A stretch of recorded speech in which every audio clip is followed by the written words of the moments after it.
Welcome to Gamecock Pod Live. For the next 3 to 4 years, I'll be committed to the University of... Okay, let's go. This is Rogers again to the 25, 20, 15, 10. Rogers scores! Jackie Bradley Jr. delivered for the Gamecocks. Lost it up, looking for Kelly. Touchdown! Can you believe it? And South Carolina is sending shockwaves through the SEC. Frederick! Plays it in at the buzzer! That's a win! Unbelievable! I don't believe it! And now, live from Studio 54 of the Gamecock Pod Studios, here's the cockfather himself, Keith Alsep.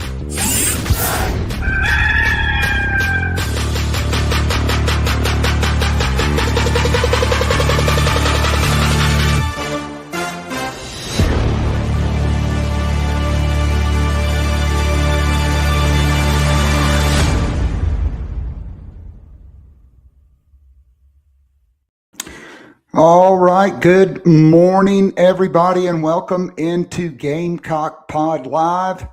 No April Fool's joke here, just some hard-hitting Gamecock talk, Gamecock football rolling through spring practice. They completed practice number 10 yesterday. In just a few minutes, we'll be joined by our good friend from thebigspur.com, Alex Jones, to get all the latest on Gamecock football, including a brand new signee for the class of 2026. I'll leave it there. We'll talk to him in just a few minutes. South Carolina women's basketball Monday night punched their ticket for their sixth straight Final Four with a 78-52 win over TCU in Sacramento. The team celebrated, cut down the nets, winning the Sacramento Regional, and then flew into Phoenix. And I think Gamecock fans, you don't need to take this for granted. And let me tell you why. No program other than Gino Auriemma and Uconn has made it to at least 6 straight Final Fours. Not the great Pat Summitt, not the longtime coach at Louisiana Tech that coached Kim Mulkey when she was an All-American point guard there, not Andy Landers at Georgia, not the coach from Stanford, okay, who was the coach there for like 40 years. Nobody. Not Kim Mulkey with her 4 national championships as a head coach. Just 2 people. And we're going to see them face each other on Friday night. Gino Auriemma and Dawn Staley. This is rarefied air, folks. 6 straight Final Fours. Raven Johnson has been a part of 5 of them. Her freshman year, she was injured, and now 4 as a player. She doesn't know what it feels like not to get to the Final Four. South Carolina has outscored their opponents by 161 points in their first 4 games of the NCAA tournament. That's the most of any of the teams that have advanced to the Final Four, and it is the 4th largest margin in history. Think about that.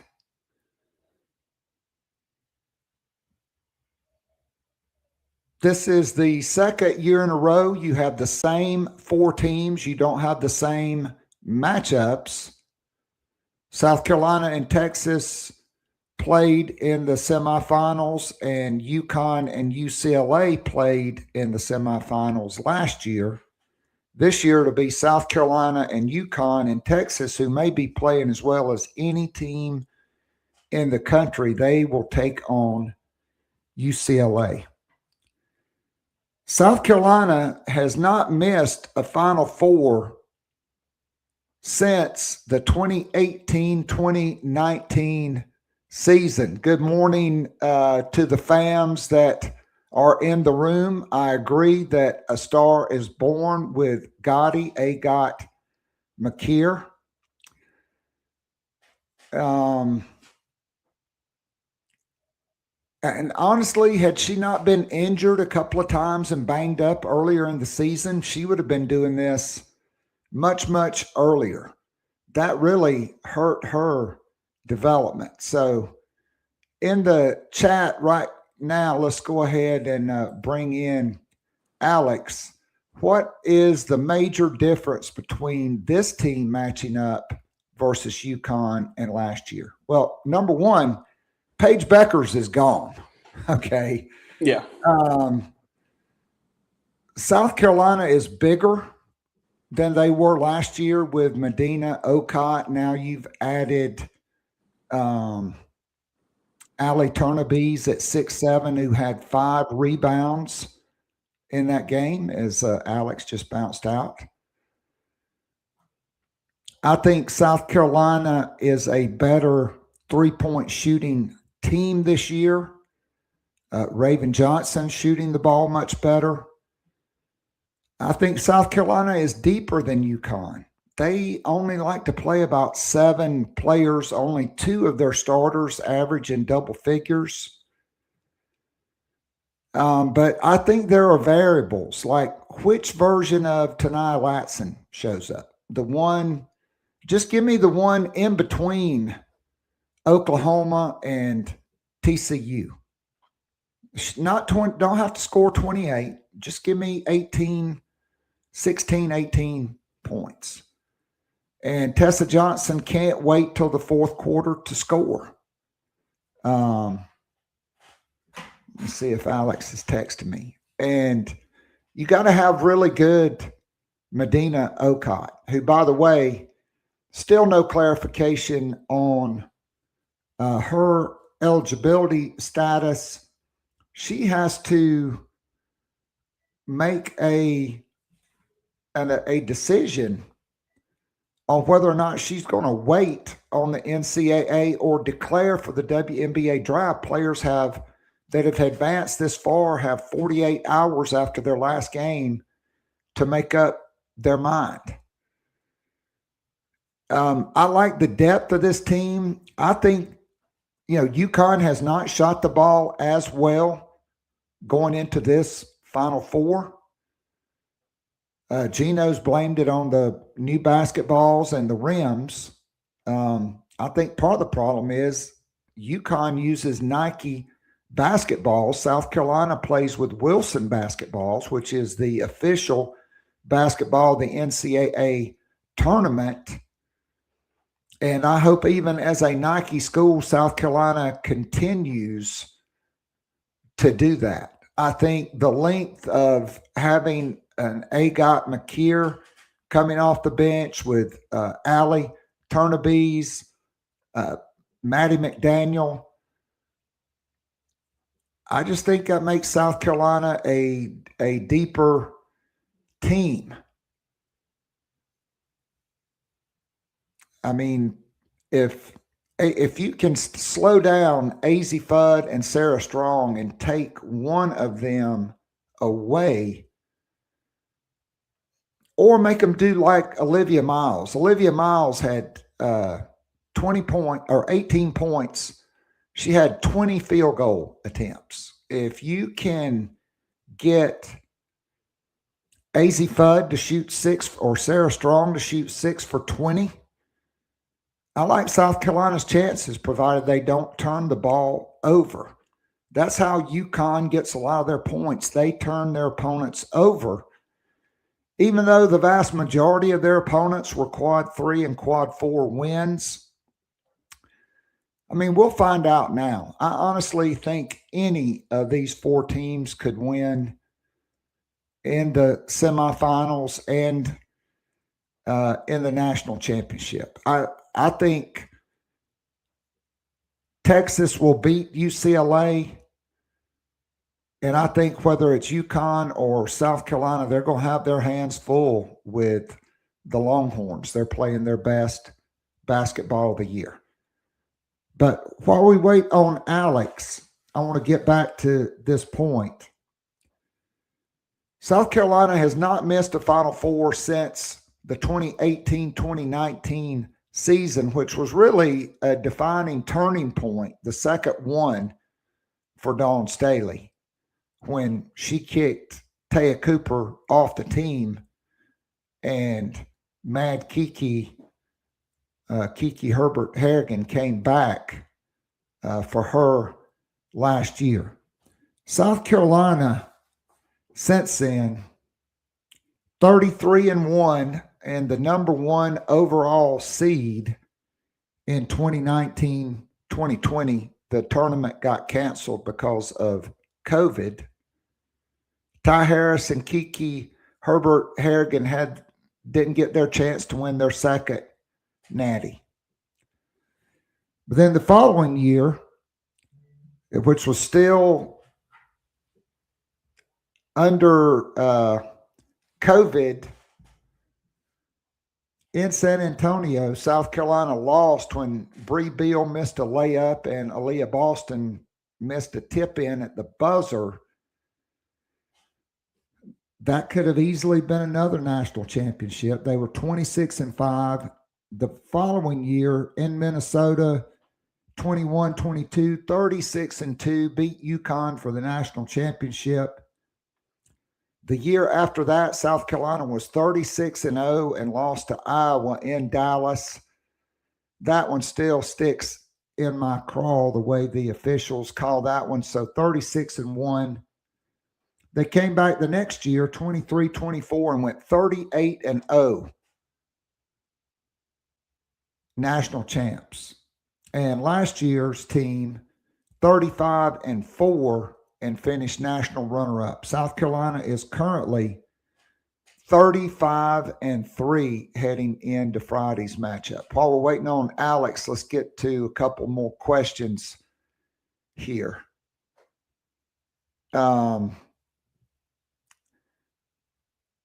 don't know. I kind of like Heckle. She plays awfully hard. She's small. But the way they run that Princeton offense, they're always moving. In man-to-man defense, depending on who she's guarding, that could definitely be a mismatch.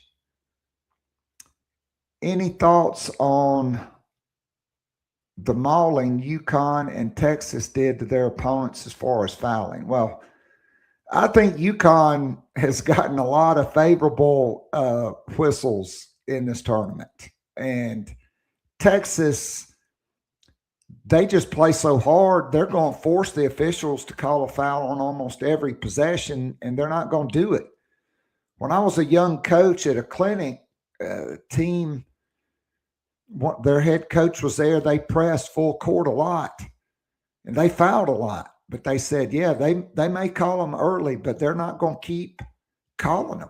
And if teams aren't going to punish us for pressing, we're just going to keep pressing because they're not going to call fouls. And so I don't think I thought TCU got away with some early fouls that kind of set the tone in that South Carolina game Monday night, but South Carolina finally rebounded. So we've got cameraless Alex. So we need to get your mugshot from the Lexington County Jail and put up. But nonetheless, Alex, great to have you. 2 notes, South Carolina baseball pounded out 13 hits and run ruled Wofford last night 11-1. And Joyce Edwards, she is one of 10 players to earn a spot on the Wooden Award All-America team.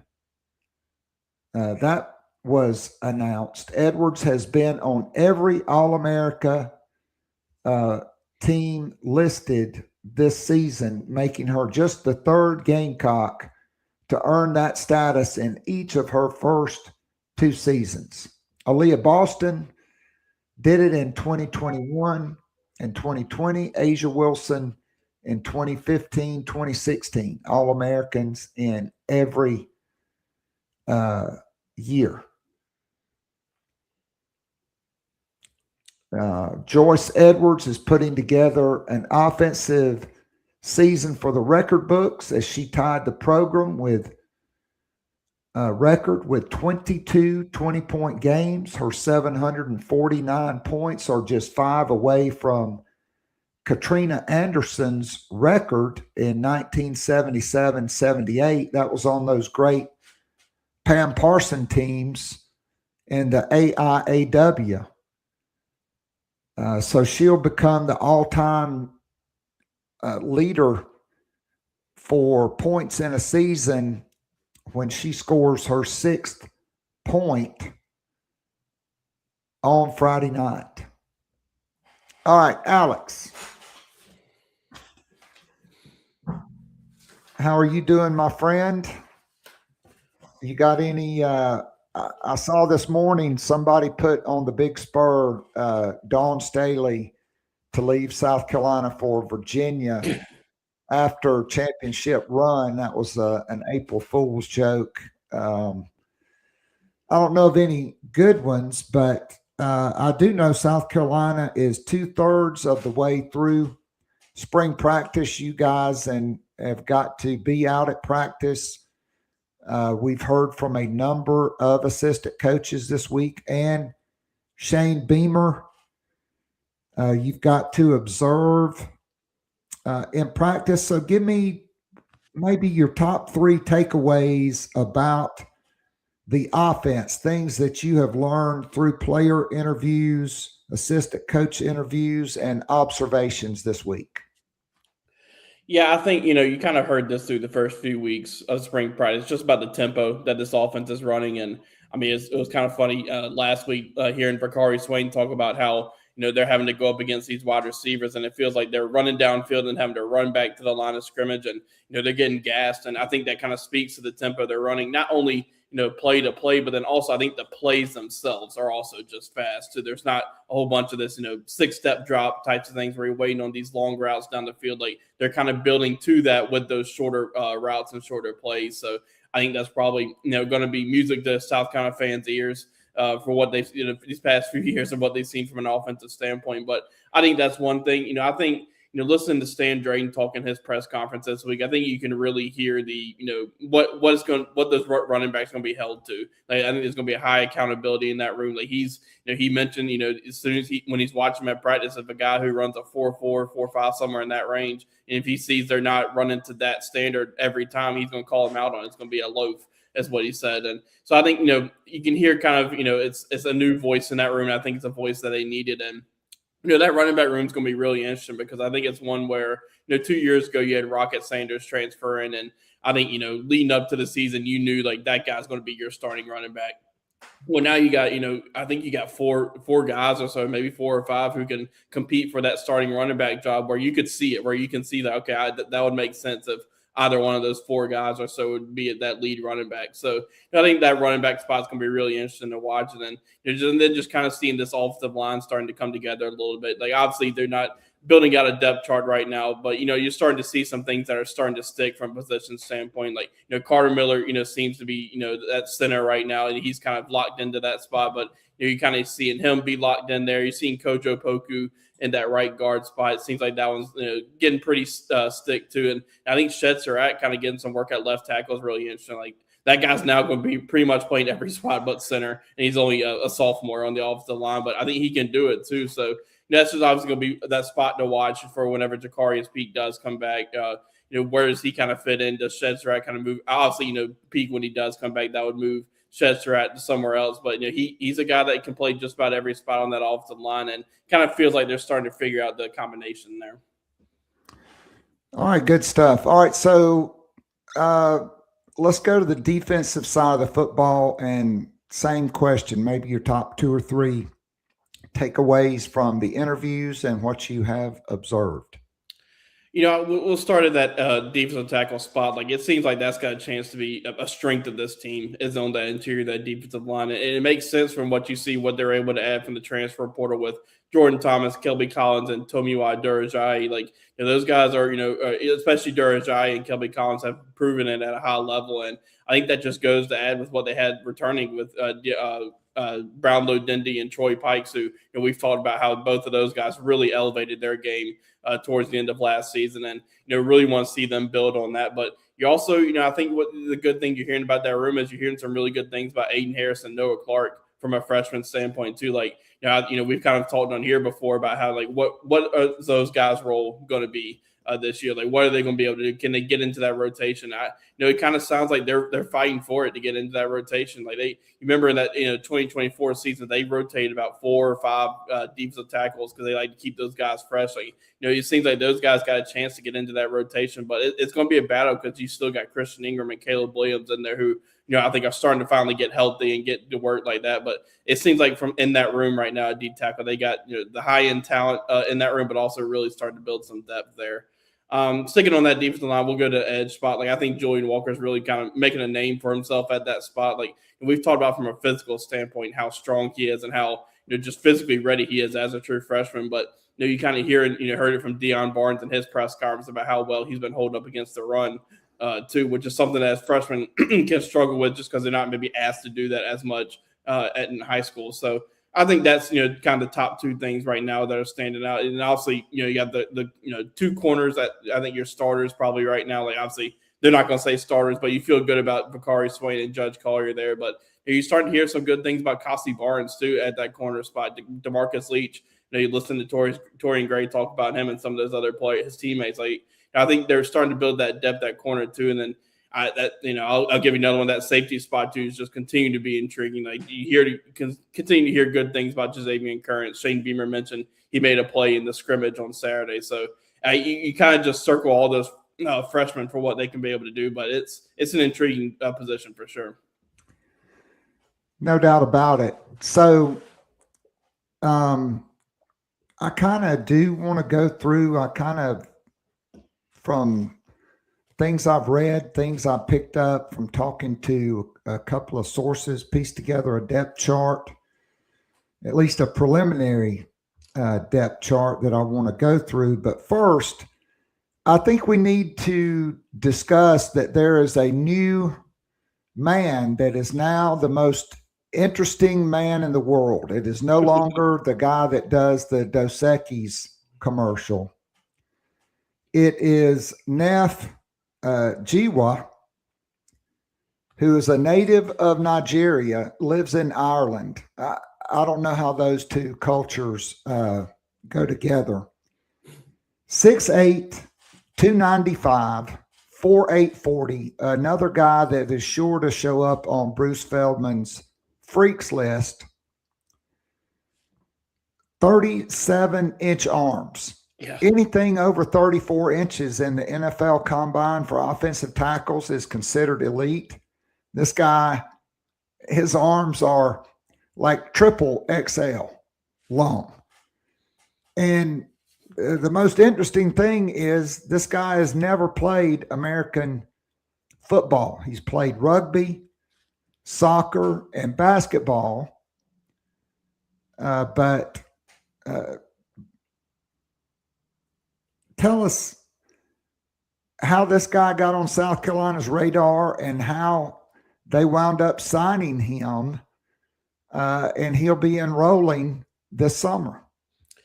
Yeah, he's part of the PPI Recruits organization, which Brandon Collier runs. And, I think, South Carolina's built a pretty good relationship with that organization and Brandon Collier. Justin Okoronkwo, linebacker for South Carolina, was a part of that organization. And there's been some guys that South Carolina's recruited from those guys. So I think that, that relationship kind of helped here. And then, Shane Beamer talked about it yesterday. Neff Giwa got in and, visited that first time, then really, really liked it and wanted to come back. And that's really when that process started. And he still wanted to make that Miami visit. But, South Carolina seemed like to be the place where he wanted to be. And, So it's a really, you mentioned all the intriguing things about him, the arm length and things like that. Like he's got everything that you would think of that you need at that tackle spot.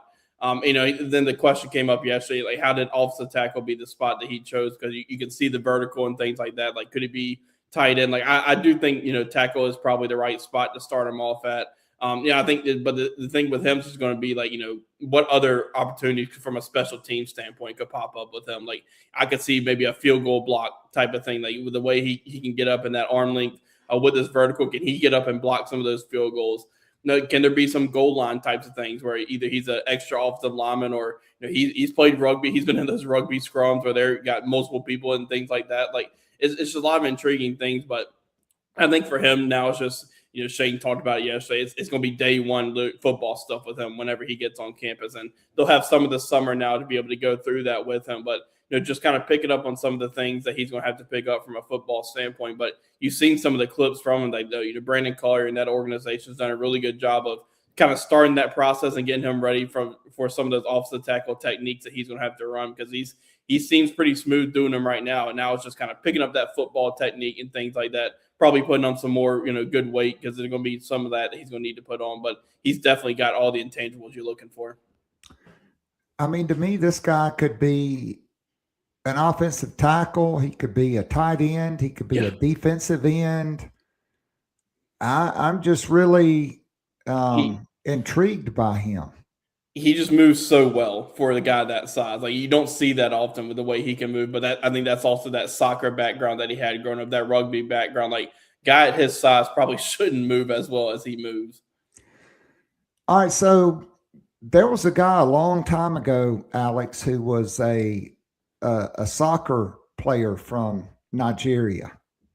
His name was Hakeem Olajuwon, who picked up basketball. So Neff Giwa has played rugby, so you get the toughness. Mm-hmm. Soccer, you get the footwork, and basketball, you get the hand-eye coordination. And to me, all of that just builds into this. But look, let's just say you went to Atlanta and he was at the Under Armour camp. Mm-hmm. In shorts. And they went off the spark score and what he did in a combine setting and one-on-ones, which is really the video that went viral that caused Miami, Texas, Tennessee, South Carolina, North Carolina, and others to offer him a scholarship immediately. And some people tried to say South Carolina won that recruiting battle because they offered more money. But Brandon Collier seemed to have a different story about that, didn't he, Alex? Yeah, it seems like that. Shane talked about that yesterday too, where it wasn't just a money thing. Like he wanted to be at South Carolina. He, came on that first visit, really, really liked it, mentioned how he felt at home. And I think South Carolina just said, hey, go ahead and shut it down. But I think also that they respected that he wanted to go on that Miami visit. And I think that's, you had to like that from South Carolina. But South Carolina was where he wanted to be. And this wasn't, a money thing or things like that. So that's that was kind of the interesting part of the story yesterday, kind of hearing that part and just, his journey to get into South Carolina, coming from Ireland and things like that. But he's going to be definitely fun to watch. And, kind of your take there on, what he would be like at an Under Armour type camp situation. Like he, just kind of learning about him. Like I think he would, tear a camp up like that with his numbers, like with what he can do from, side to side mobility, vertical things like that. Like he would be the talk of the camp. So just based on that, what we know, what kind of ranking would this guy have? If he was coming from the high school ranks and had the football background and playing and all that, like I think he'd be ranked pretty high just because I think you'd have to like his chances from, in those one-on-one types of settings. Now, he probably, be facing some other like 4-star, 5-star type of guys in that league. But, just with the way he would, I think, just excel in those types of combine number types of things, I think his ranking would be much higher. Yeah, I mean, just the measurables. I mean, I mean, that's a very resourceful pickup for South Carolina. And I think Justin Okoronkwo's experience at South Carolina had to be a benefit coming, from that same international organization. All right, so man, I can't wait to hear the reports when this guy gets going. All right, so let's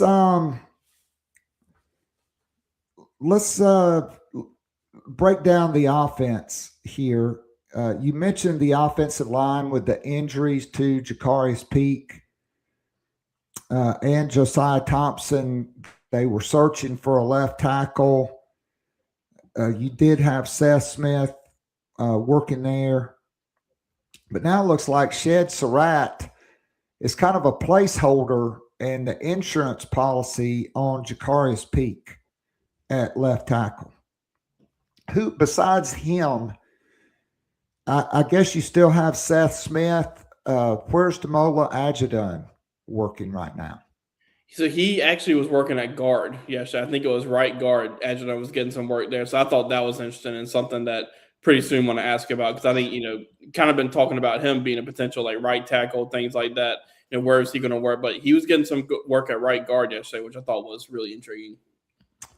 No doubt. All right, so at left guard, it appears Hank the Tank Purvis has been a trimmed down. Hank the Tank has been working at left guard. The Purdue transfer, 6'5", 330. Carter Miller and Nolan Hay at center. Emmanuel Kojo Poku, I think he's pretty entrenched at the right guard. And then Dane Arnett, the guy that blocked for Trinidad Chambliss in Division II at Ferris State, a 3-time national champion, at right tackle. How are we thinking about the offensive line? And my guy, Abubedeke Nabugu, I think he's got to kind of be in there as one of those swing guards. Right. And I'm anxious to see, with the cross training of Adjadon, where he ends up. But it seems like there's enough guys, but you really need to get Jacarius Peak back healthy. What's the latest on his recovery timeline? Yeah, I think it's still kind of the same as what Shane Beamer said a few weeks ago, kind of that they expected him, ready to go begin the season. And I think that's, going to be interesting to watch with him as, officially kind of when does he get cleared and how long is it going to take him to get to that process again, back into the game shape and things like that. You got, Kent State and Towson as your first 2 games. So, if he is ready to go start the season, maybe that's one where they can kind of work him in and get him going there before Mississippi State comes to town and start SEC play. So I think that's kind of one of the key, things for South Carolina this offseason, and doing everything they can to make sure Jacarius Peak is at least ready for his start of SEC play. But, kind of with the offensive line, like you mentioned, DeBugwu, like he's a guy that I think can kind of play both guard spots. Saw him getting some work at left guard yesterday, but I think he's one that can kind of fill in at either spot if he needs to. And I think he's going to be one to watch too, kind of just how he continues to get acclimated, because he was really good in his past stop in his past few years. Like he, had some pretty good, PFF rankings and things like that. Like I think he, could be one to, if they need to fill in, like maybe he could be a first off the bench type of guy at one of those guard spots. I think, Edge of the Hunt, that's going to be interesting to see if he kind of fills in at one of those guard spots if need be. Like I think that's one of the first times we've seen him working at a spot that wasn't at a tackle spot. So maybe they're just trying to start and build some depth there. But, Armando Nieves is going to be a guy to continue to watch at tackle. I think he can provide some depth there. So, I think right now they kind of have the depth they need there. It's just kind of getting those, Jacarius Peak back and then continue to build that depth on the 2 deep.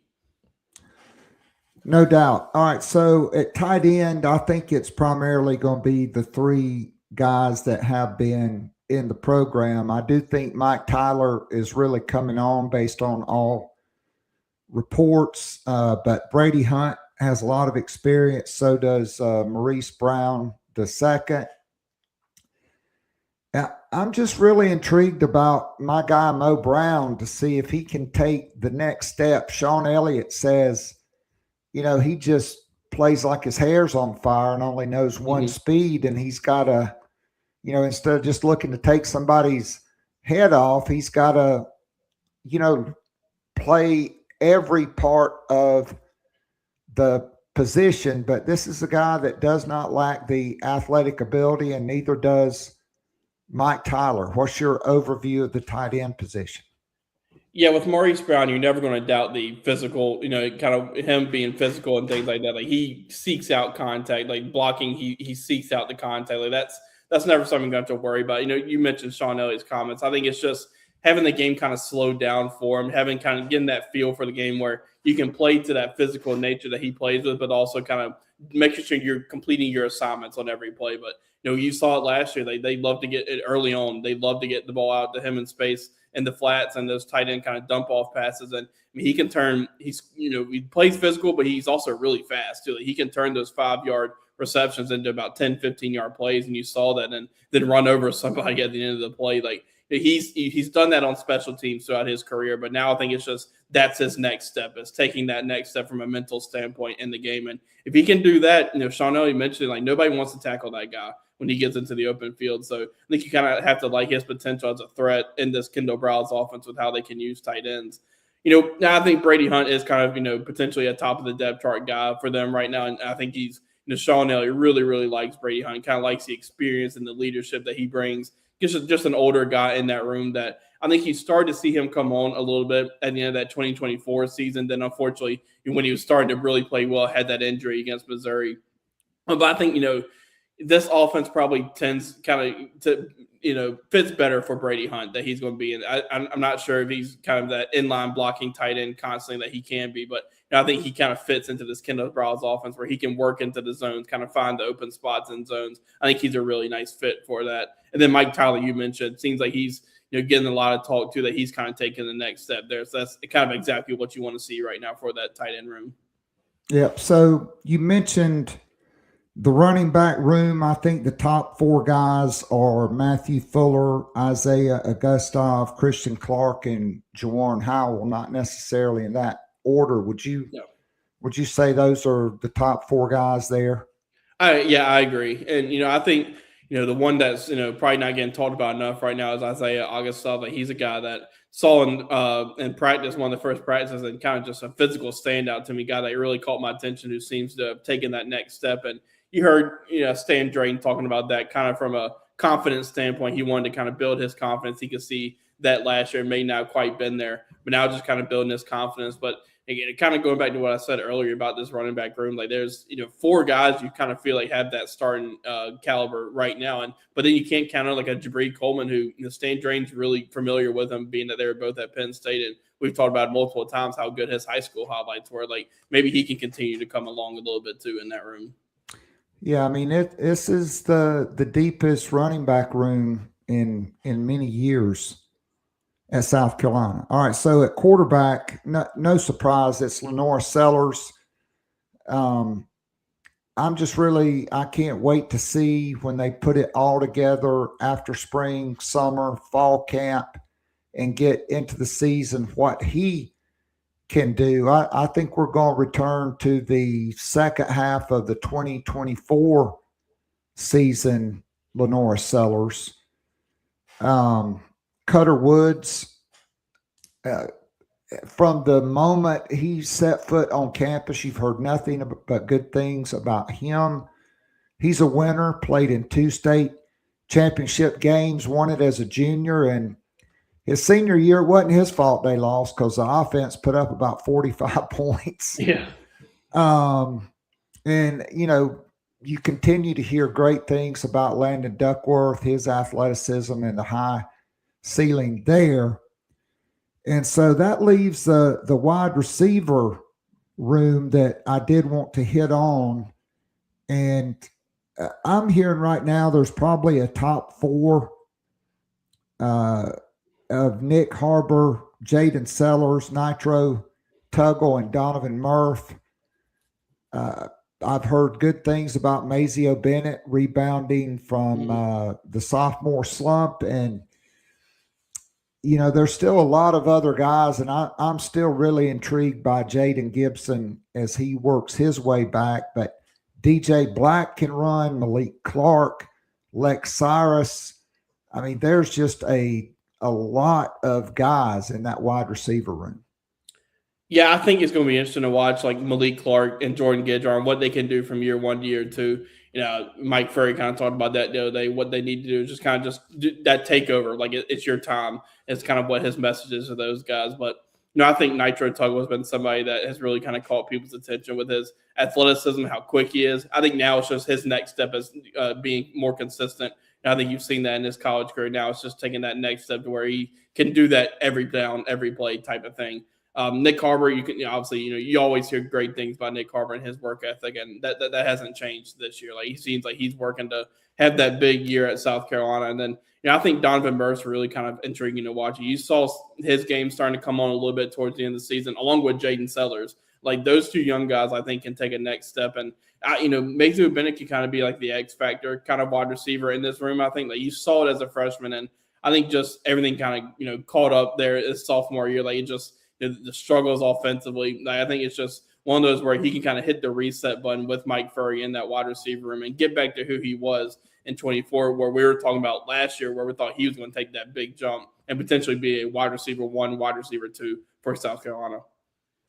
No doubt. All right. So quickly, before we move to the defense, I want to wish my good friend, the Silver Fox, in Dallas, Texas, John Harlow, great friend of mine, great friend of the show, roommate of Gamecock legendary quarterback Tommy Suggs. Yesterday was his 75th birthday, so happy birthday, Silver Fox. He's still in his prime up there in Dallas. All right, so you touched on a good bit on the defense, so I'm not going to spend a lot of time there, but I do want to say, is it really going to be a shock if number 93, Julian Walker, trots out with the Gamecock defense on the first defensive series of the season in September? Based on what you see and what you hear about him, I don't think it'd be too much of a shock. And I think that just shows the trust that they would have in him. He, kind of watching him in a rep yesterday, they were doing some combo block drills. He just physically just seems like he's ready. And I've said that a lot, but physically seems ready to go. I think there's still some steps there that need to be taken from a run blocking standpoint. He's ahead of the game there from where he needs to be, but there's still some steps there to continue to take. And I'm sure there's some technique things that Deion Barnes wants to work on him from a pass blocking standpoint. But I think the key will be if he's fully ready to hold up against the run, because you saw South Carolina struggle with that a little bit last year on the opposite side of Dylan Stewart, where teams just kind of ran that way and had some success running that way. They need to be able to have that. You don't have to play to the Kyle Kennard type of level where Kyle Kennard played the run exceptionally well in 2024, but got to be able to hold up there where you can kind of help those linebackers and keep contained and things like that. But I think you still hear some really good things about Caleb Herring too. He's a guy that's got that SEC experience. When Dylan Stewart does get back, you have to really like that depth in that room, because you're also seeing Anthony Addison kind of take that next step too, where I think you're starting to see the depth form in that room as well. So how big of a benefit is it that South Carolina, now, Dylan Stewart's not practicing. George Wilson and Kobe Saki-Pra are still rehabbing their knee injuries, although they are participating a little bit more. Quay Dodd is a high upside guy. But you've got Julian Walker, Caleb Herring, Anthony Addison, and Drew Collins. Those are the four guys that are essentially getting all the reps right now. Yeah, I think it's going to end up being really beneficial for South Carolina that a Julian Walker is getting the reps that he's getting right now, that Anthony Addison's getting all these reps. You want to have the Kobe Saki-Pra and Jaquavius Dye getting all the reps they can too, but that's what's going to help build that depth where, if Dylan Stewart was getting some reps and some of these other guys were also getting reps, maybe Julian Walker or Anthony Addison doesn't get the reps that they're getting, or Drew Collins doesn't get the reps that they're getting. now that's only, you have to imagine it's only going to help, like I said, build that depth in that room where they're going to have 2 or 3 where they can rotate in there like they like to do on the interior. So South Carolina returns their top 3 linebackers from a year ago. I think it's going to be that big 3 unless there's an injury. I am intrigued to see the steps Donovan Darden and others have taken at linebacker. You talked about defensive tackle. I mean, this is the most defensive tackles I can remember South Carolina having on scholarship. But just how big of an advantage is it for these guys? And they did their best last year. I thought Jordan Dove and Jamil Walker did a great job with that group. But, I mean, Travian Robertson, he is his coach's coach. He is a 6'4", 310-pound version of Brad Lawley. And he's a Gamecock through and through. How big of a benefit is it for all those guys to have Travian Robertson on the field physically with them for every drill, every rep, every practice? Yeah, I'm sure it's going to play a huge benefit for some of these guys, especially some of the older guys like a Troy Pikes or some of the Gabriel Brownlow-Denny you saw kind of taking that step under those guys last year. Like you start, I think now kind of having those guys, and Travian Robertson kind of talked about how much he tried to help to Nick Barrett last year, where he was kind of developing and wasn't going to be there on the field for him as last year. But you have to imagine it's going to be now different that he's there every day at practice. He can see every rep that they're doing, not just either through film or things like that. Like you have to imagine it's going to play a huge role for some of those guys, and even those freshmen too, who kind of need that jump early on. No doubt. So I think the secondary is going to be a very intriguing group to watch, because you do have a lot of returners like, Gerald Kilgore.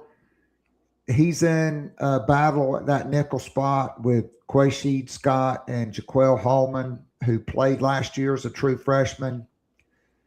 You return Vakari Swain and Judge Collier at corner, but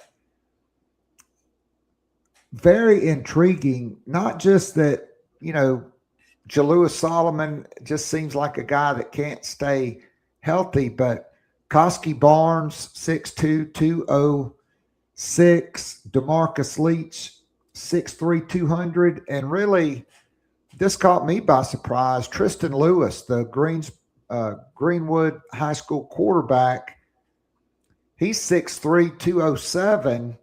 He's playing corner. I mean, South Carolina may have the biggest physically, from a physical standpoint, the biggest cornerback room in the country. Yeah, and it talked about DeMarcus Leach too. I think the reps he got last year are going to be really beneficial. He was counted on pretty early. I mean, from the start in that Virginia Tech game, he got thrown in there when Judge Collier went down with that injury. Like I think, I hate to say to keep building depth, but it feels like in this room too, they've kind of built some depth there where you like what DeMarcus Leach is going to bring. You heard what Vakari Swain said about Kosi Barnes and how strong he is already and what he can do. And now I think Tristan Lewis has kind of been the surprise so far. Like I think you had the thought that Kosi Barnes could come in and make some type of impression right away, or Jazavian Curran. I think we knew he was going to do that.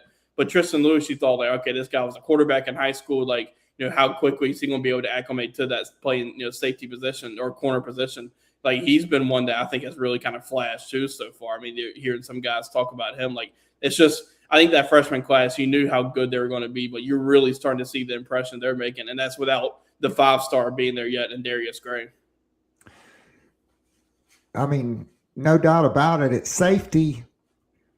I do think Peyton Williams, barring an injury, he's kind of, according to Torian Gray, become the vocal leader of that group. I do think you'll see him with the first team.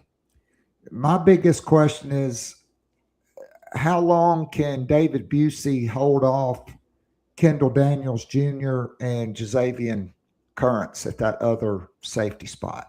Yeah, it's going to be a battle at that other safety spot. And I think, Jazavian Currents, you have to like what he could potentially do. But, Kendall Daniels is just that, kind of that he's kind of, I don't think he gets talked about enough as a physical freak for what he can do at his size. I mean, he's a big safety, kind of what you saw with a Nick Emenwari, not trying to compare him to Nick Emenwari, but just from a size perspective. But those three are going to be battling for that safety spot. And I think it's going to be fun to watch. And, I think, David Busey's always been a guy that I think kind of what we talked about with Maurice Brown, that you had to like the physical aspect that he brings, that he'll come and he's going to hit you. But I think it was just kind of picking up the defense and things like that. Like, I don't think he needs to be counted out in this season. Like, I think a lot of people are looking forward to Kendall Daniels and Jazavian Currents, but I mean, that guy can really play too.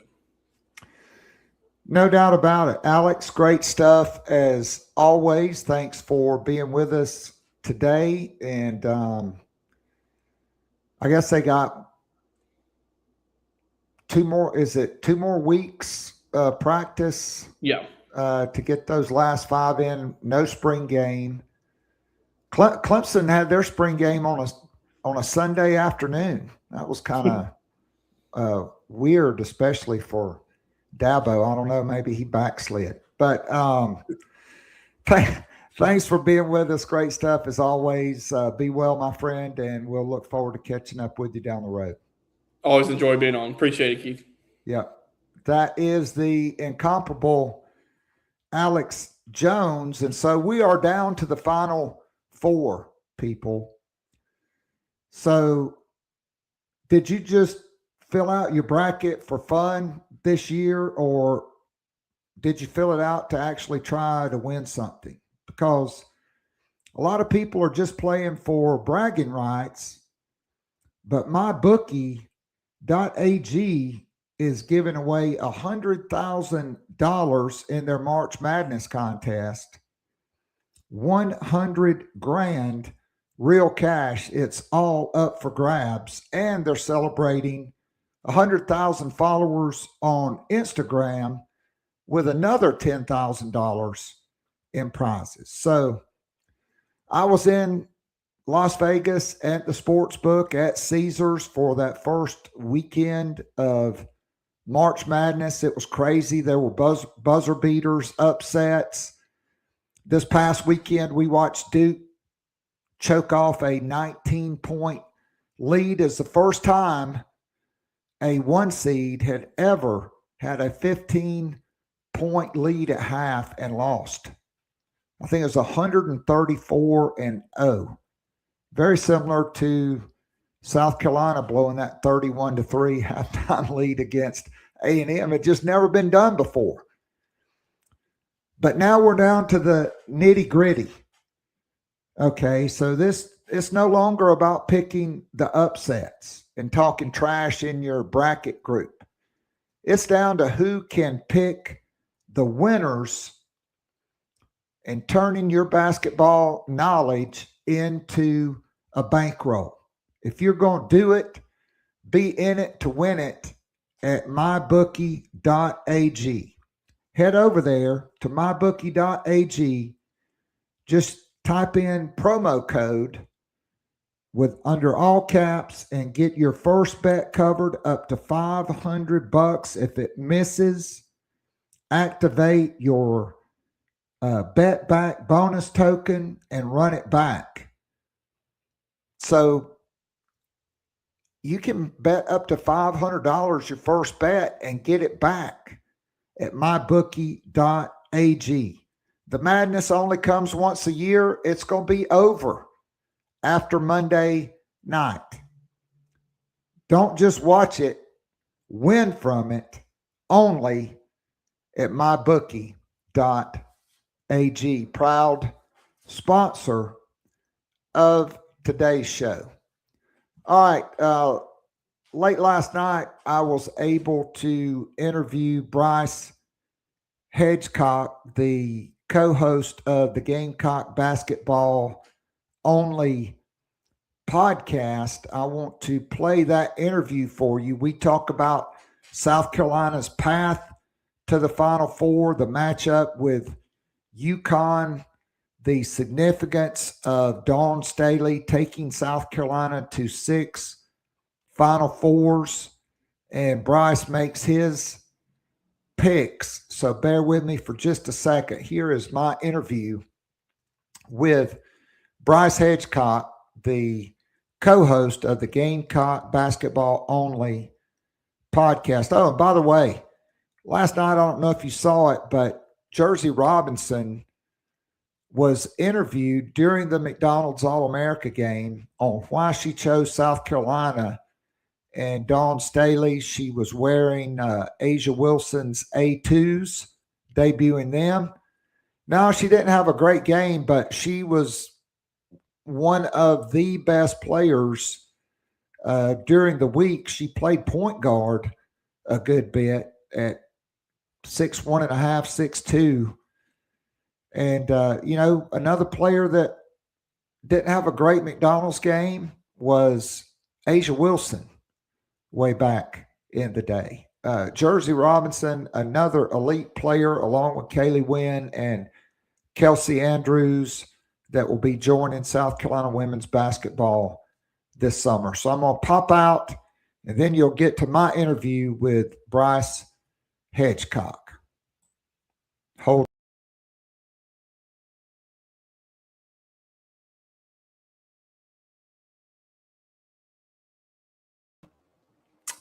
All right, we are joined by my good friend and fellow women's basketball enthusiast and co-host of the Gamecock Basketball Only Podcast, Brice Hedgecock. He's a big cock. Brice from the GBO podcast. Brice, how's everything going with you and Sumter at the GBO? I lost your volume, brother.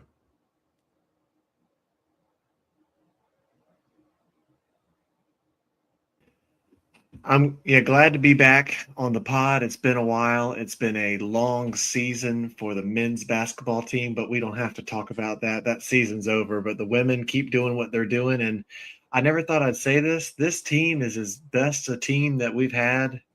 They might be better than the undefeated team from a few years back. I think this team's hitting on all cylinders. They've had a couple, spots throughout the year, Oklahoma, but then we shoved it to them pretty good when it meant the most. And Texas got the best of us, but you know what? We play Texas like 5 times a year. The numbers eventually are going to even out, right? So, but anyway, it's glad to be back. GBO's still in full swing, getting into the off season, the transfer portal. So we have a lot to talk about, but Phoenix is on the horizon for the women's. It is. And so Gamecock women's basketball going to their 6th consecutive Final Four. Nobody in SEC history, nobody other than Gino Auriemma has ever gone to 6 straight Final Fours. Not the late, great Pat Summitt at Tennessee, not Andy Landers at Georgia, Jim Davis at Vanderbilt and Clemson, Kim Mulkey at Vanderbilt at Baylor. I mean, only Gino and Dawn Staley. And if you look on the men's side, I think you have to go back to this fellow named John Wooden, who coached Lou Alcindor and Bill Walton back to back. We are in the golden age of women's basketball at Carolina. When was it in the office? Andy Bernard said, don't you want to know when you're in the best of times, and we're in it, right? We're going through it, and you know what? As long as Dawn's here, we're going to keep going the top talent each year, and I don't see it breaking anytime soon. Now, to win championships, you got to have a little luck, right? There's always going to be a team or two that are with you, and all the number 1 seeds are in the tournament, in the Final Four, which makes sense. A repeat of 4 last year, but we're in a strong situation right now. And would you say this, Keith? Our starting 5 this year, would you put it up against any starting 5 that we've had in the Dawn Staley era?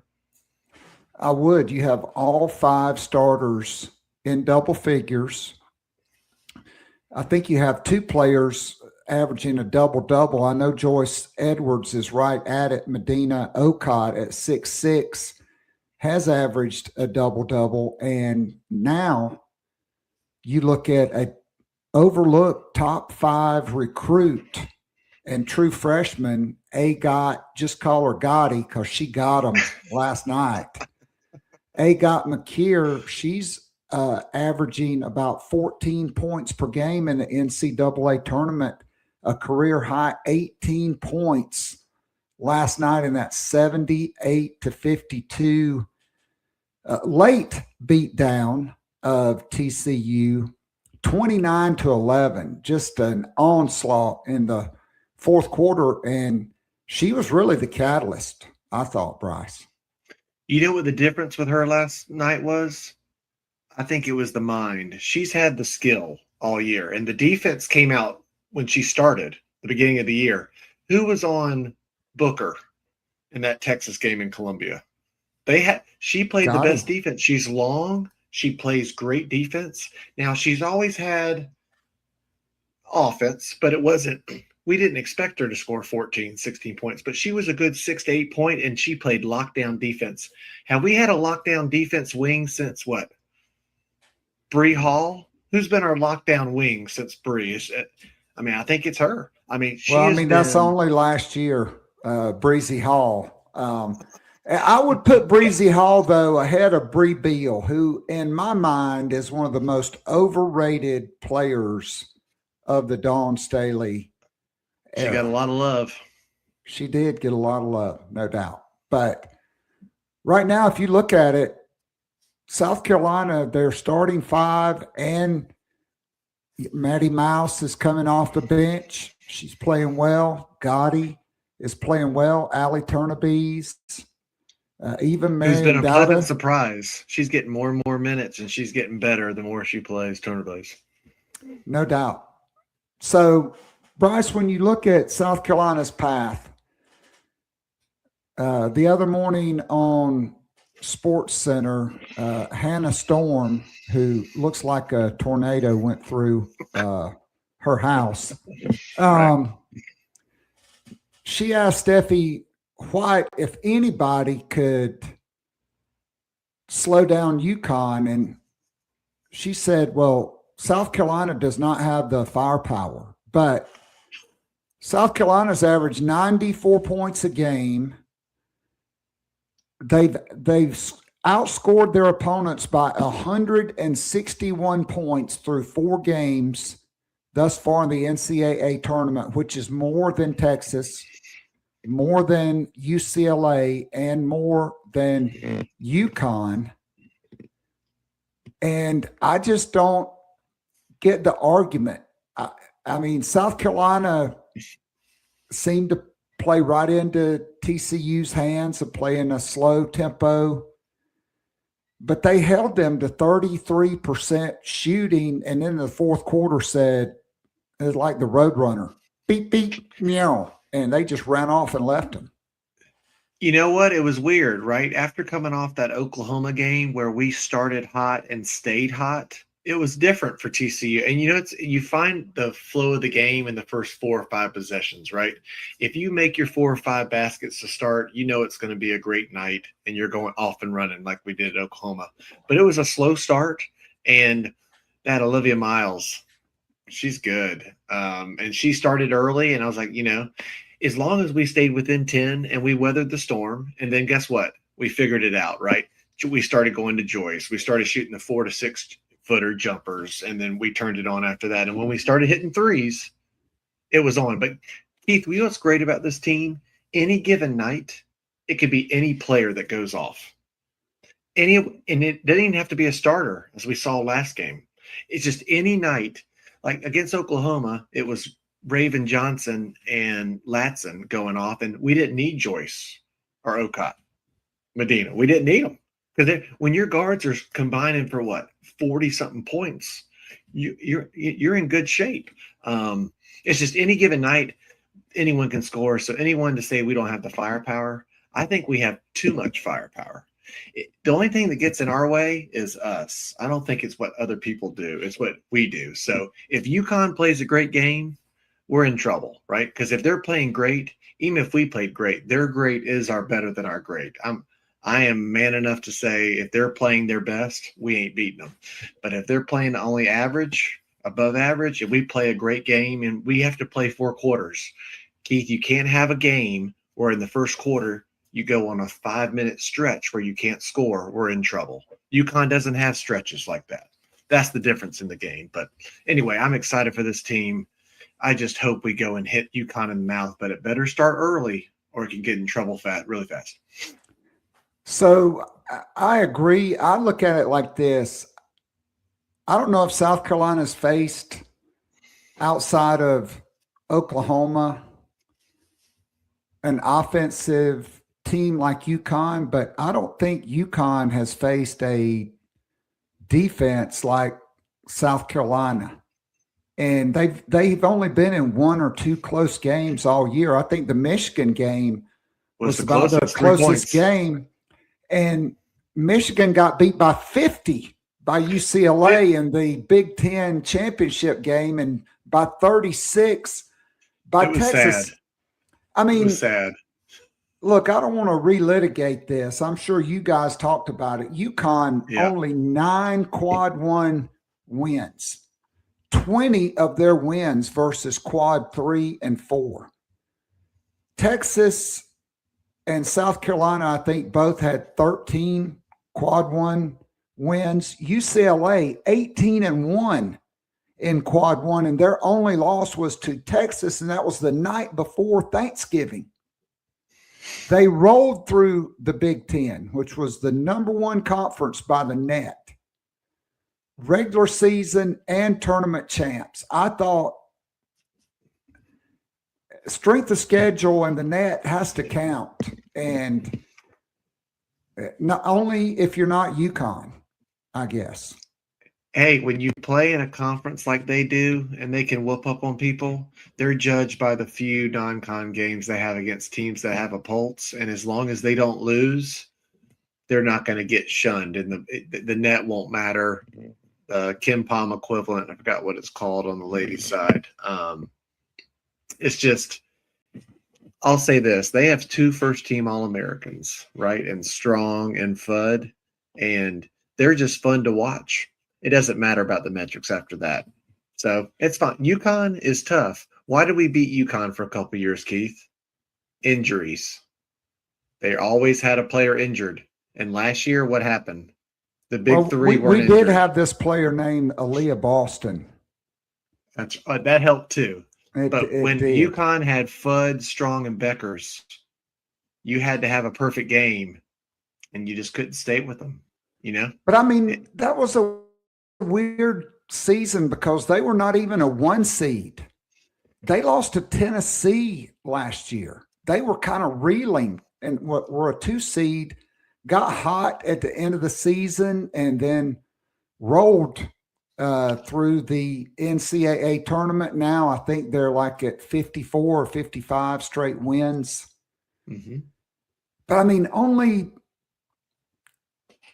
they averaged 88 points per game, but in their league, they have 3 players in double figures, but then they play 8 players. Their backups don't score that much. There's one girl that occasionally goes off, but I mean, the majority of their starters, and they're playing if you look at I judge UConn by when they played Michigan. How was their rotation in the Michigan game when it was tight? The starters played 38 minutes. I'm talking Kim Mulkey minutes is what they were playing when things get tight. So no doubt. That's the Gino way. That's how he does.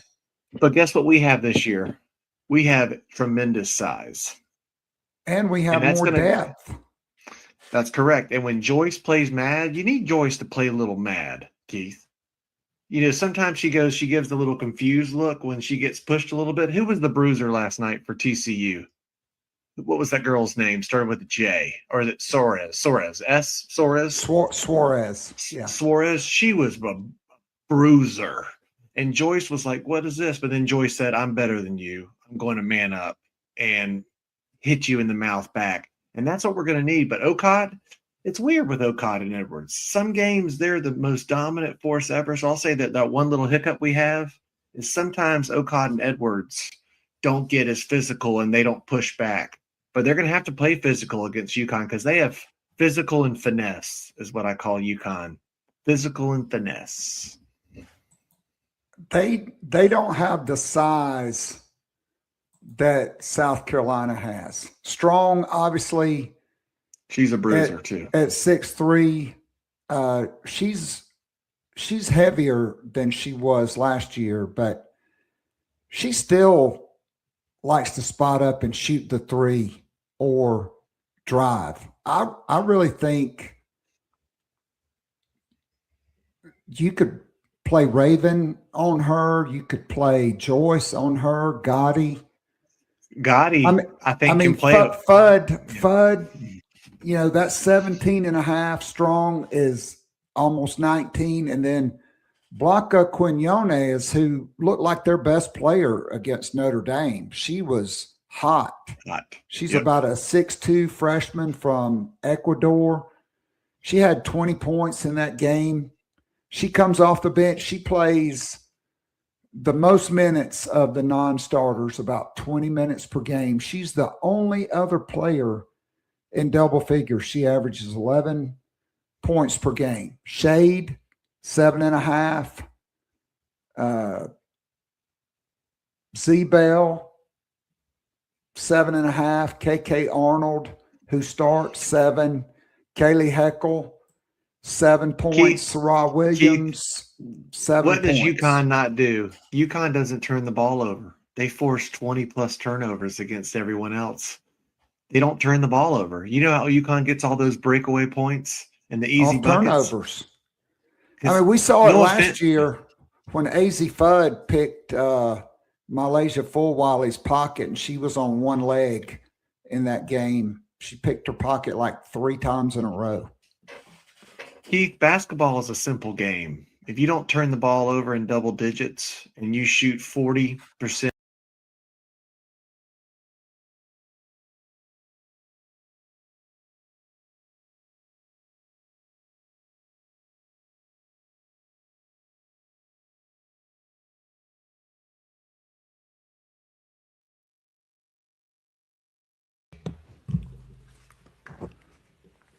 All right, bear with me just 1 second. I'm going to try to get this going.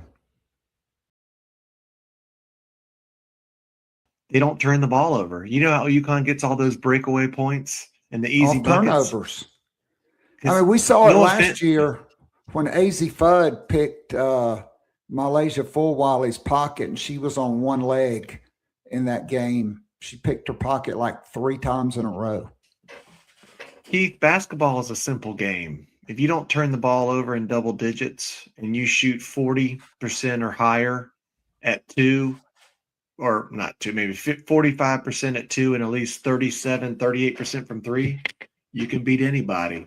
But UConn makes you have turnovers, and they get up early, and what do? They grind you down.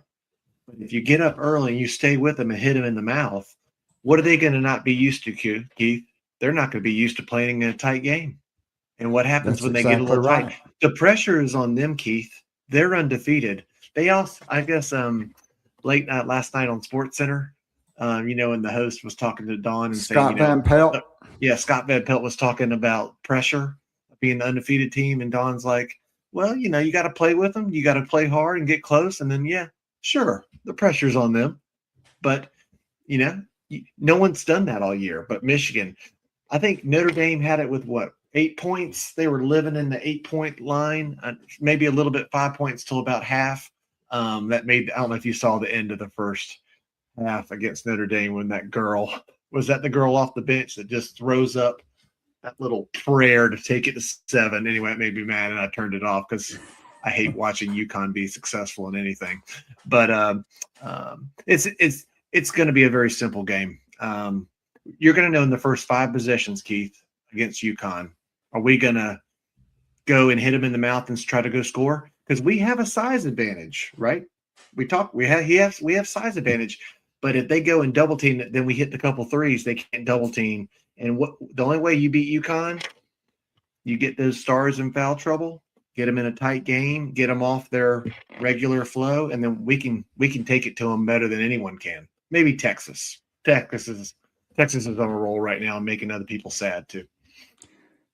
I mean, I could see any number of combinations on Sunday afternoon. I mean, Uconn and Texas are favored in their games. Uconn is the favorite to win the national championship. South Carolina and Texas, and then UCLA.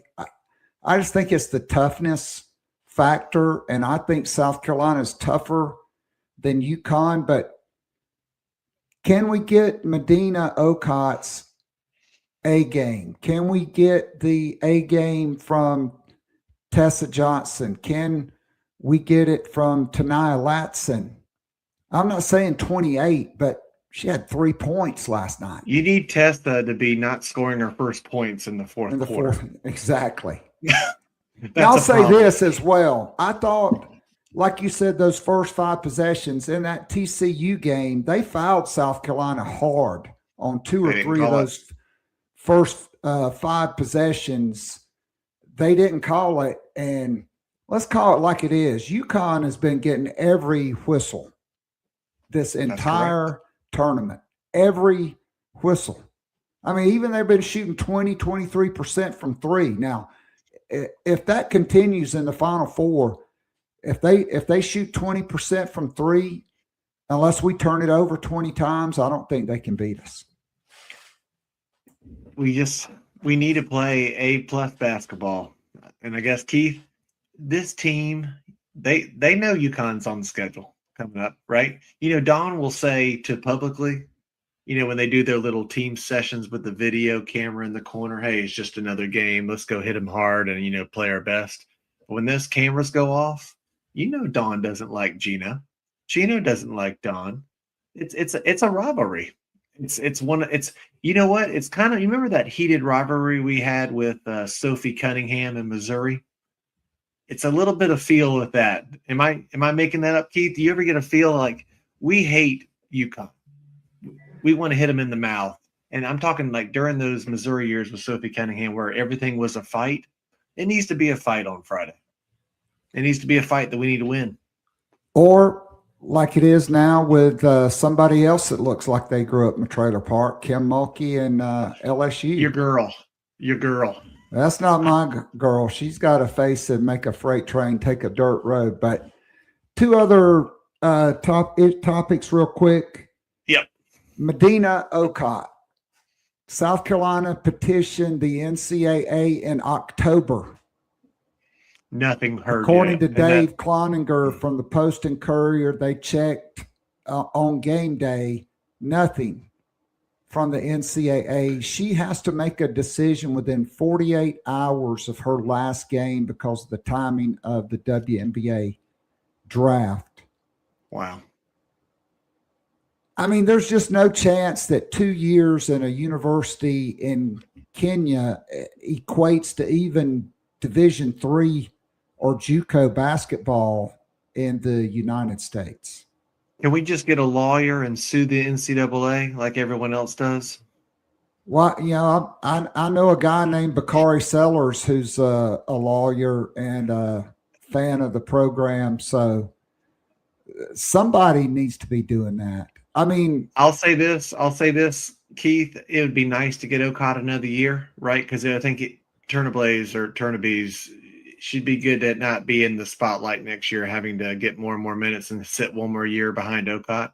But it's not the end of the world if it doesn't happen, right? You got Watkins and Kitts coming in there. But don't get me wrong, Keith, size in women's basketballs, there's a difference in 6'6" and 6'3".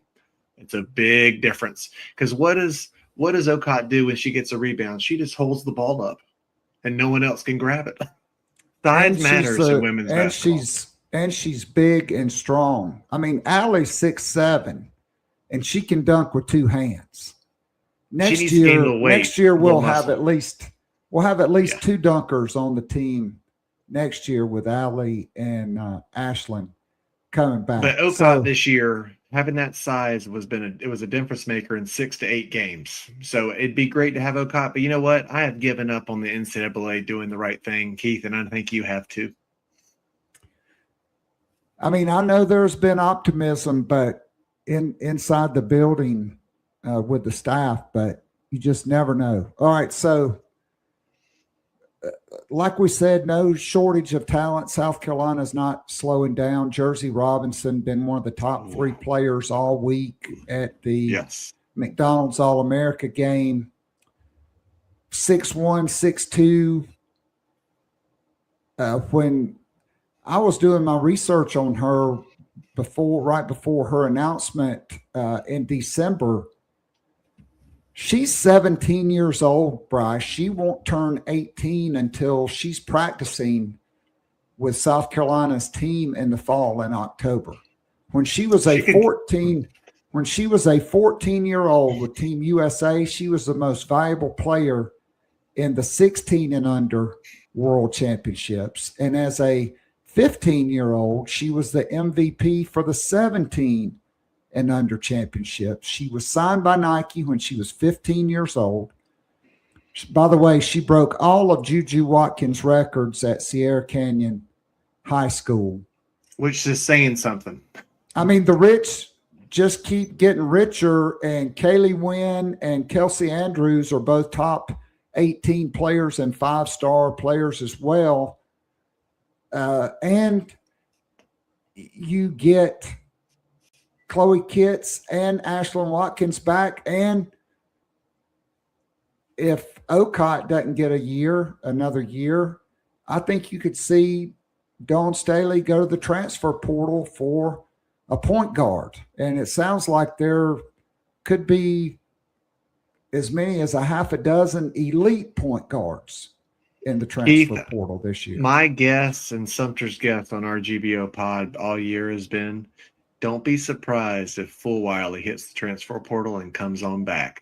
Now, is her mom going to have to tuck her tail between her legs coming back? I'm just saying, we're losing a lot of guards, Keith. It'd be interesting to take Fulwiley back. Keith, right now, would you take Fulwiley back if she wanted to come back? No, I would not. Based off what I know about how that went down, hell would freeze over before Dawn Staley takes her back. I think it's more likely to be somebody like Jelani Cambridge at Ohio State than Malaysia Fulwiley. If you think the Jersey girl, what do you think? What would you compare her to of a player that we've had in our, let's say, in the last 10, 12 years? Is there anyone comparable? When I watch video of her, she's wild.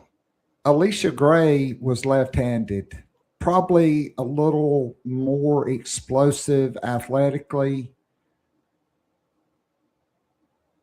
Tiffany Mitchell was only 5'10". I would say if Tiffany Mitchell was 6'1", I would say that would be the comp. Good enough to play point guard, but somebody that you really want on the wing because they're a prolific scorer. She can play 1 to 3, and that's what Dawn wants. Because I think Dawn will – you know, what was the best Tennessee teams and Uconn teams? They had 3 girls that were 6'1" and can go from power forward to point guard. And if you have those interchangeable with like one tall 6'5", 6'6" center, that's dominant right now, because right now we have short guards. But when you get into 6'1" guards, that takes you to a different level. I mean, I could see Gotti and Jersey in that starting lineup. Can Gotti gain a little weight, get a little muscle? Oh yeah, she most definitely. I mean, Molly season in the off season in the locker in the gym would be big for her, because right now she needs a little bit of more muscle, and that's the only thing keeping her back right now. No doubt. All right, so as we wrap up, who you got? Texas versus UCLA Friday night. I got Texas by 20 points. Wow. I think I'd take 20, but I can hitting see it hard right now. And here's the thing. They're hitting those 8-foot jumpers between Harmon and Booker. They're the best 8-foot jumper shooting team I've ever seen in women's basketball. No doubt. Right now they're playing such good defense. They're holding teams to 40, 50 points, and they're scoring 80. 20 is low. They can I mean, blow them out. You can't hardly get the ball in bounds on them.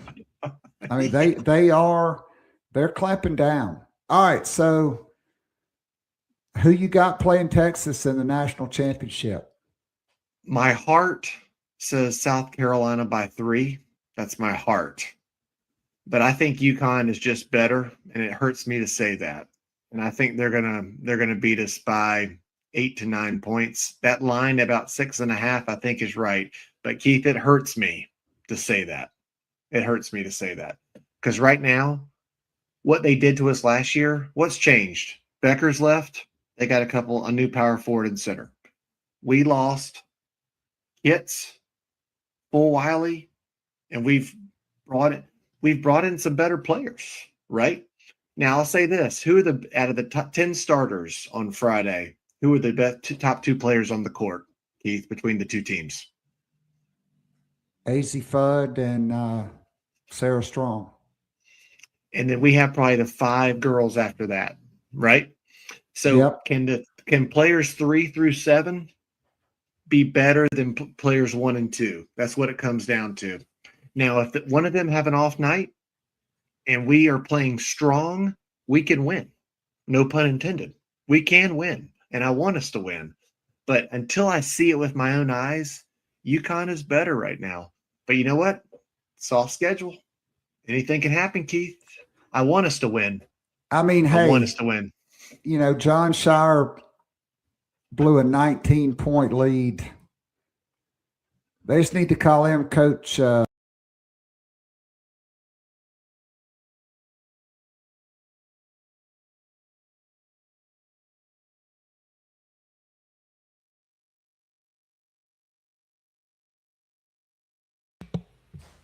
right, so that pretty much ends my interview with Brice Hedgecock, the co-host of the GBO _ podcast on X. You can follow him there. You can find it on Apple and Spotify. I called